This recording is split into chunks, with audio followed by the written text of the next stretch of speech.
He called 911 thinking she could shut me down, but she had no idea the permit was signed by the chief himself. Before we begin, like the video, subscribe for more stories, and hit the hype button so this drama reaches everyone who loves these insane HOA tales. The chaos began with a simple weekend plan. The homeowner wanted to expand his patio and add a small outdoor workspace that would let him enjoy the summers without leaving home. He followed the rules exactly. He filed applications, paid the fees, and scheduled inspections. The city approved it. The permit carried the signature of the police chief, who oversaw municipal compliance. Everything was aligned with the law. But the HOA saw the construction as a personal insult.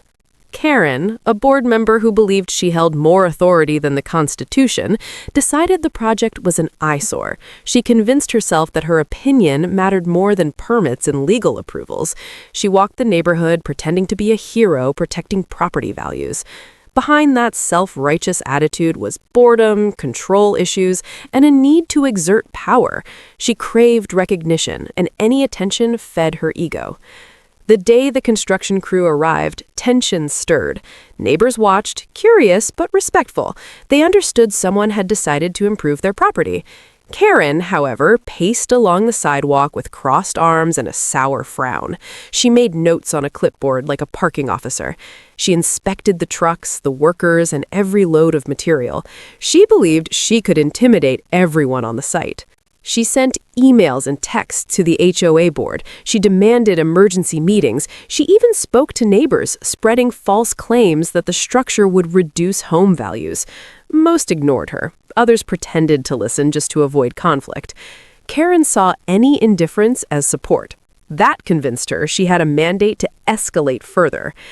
As construction progressed, she moved from observation to confrontation. She walked right into the yard uninvited, took pictures, and measured boundaries with a tape measure.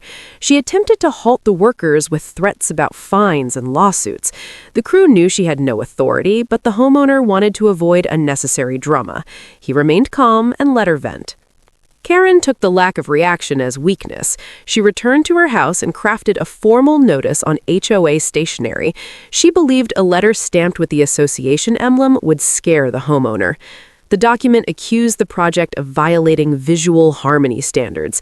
She claimed the structure fell outside the approved color palette, even though no paint had been applied yet. She demanded a work stoppage within 24 hours. The homeowner laughed quietly because he knew everything was compliant. He didn't respond. Ignoring the notice sent Karen spiraling.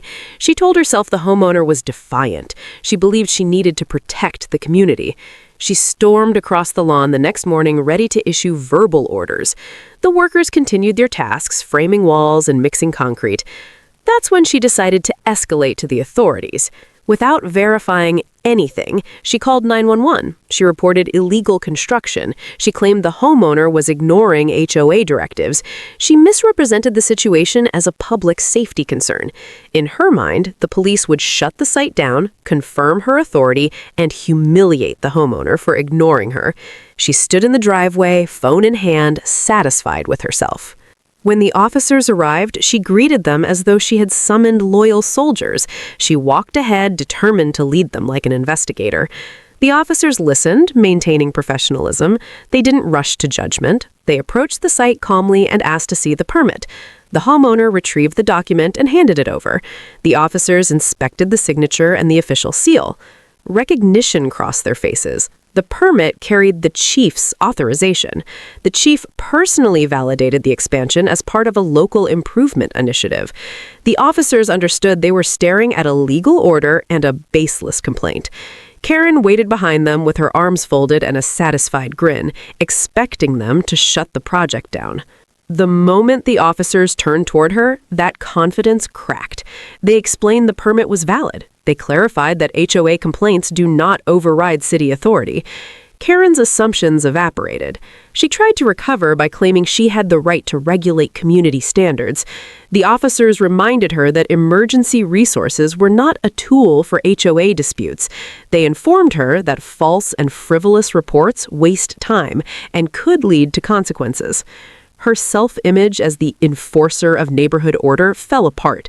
She watched the officers acknowledge the legality of the construction. She saw them leave without shutting anything down. She realized her attempt to control the situation had not only failed, but also made her look unreasonable. Neighbors who had watched her earlier now whispered about the outcome. The rumor of her failure spread quickly. Construction continued without interruption. The crew resumed their tasks, motivated by the support they received. The homeowner felt relief, but remained composed. He finished the project on schedule. The patio and workspace blended perfectly with the house. Plants, lighting, and furniture transformed the simple structure into an attractive addition. Even the neighbors who were skeptical complimented the end result. Karen tried to pretend she didn't care. She turned her attention away from the project and claimed she had moved on. But the embarrassment left a mark. She avoided eye contact with the officers when they patrolled the area. She skipped HOA meetings out of fear someone would bring up the incident. Her influence over the board faded. People stopped taking her seriously. Eventually, she received an official warning for misusing emergency services. She didn't brag about HOA authority after that. She kept her opinions to herself. The incident became a cautionary tale among residents. They referenced it whenever she attempted to assert power. The homeowner enjoyed peaceful evenings in the new workspace. He appreciated the irony that the permit's legitimacy came from someone far above Karen's influence. The chief himself had supported the project, and that fact provided lasting peace. In the end, the homeowner didn't gloat. He believed the outcome spoke for itself. The community learned that the law holds more weight than personal bias. They saw that HOA authority has limits.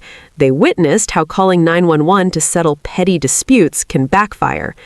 For viewers, this story stands as a reminder that preparation and compliance matter more than loud complaints. It encourages homeowners to follow proper channels and not be intimidated by power-seeking neighbors.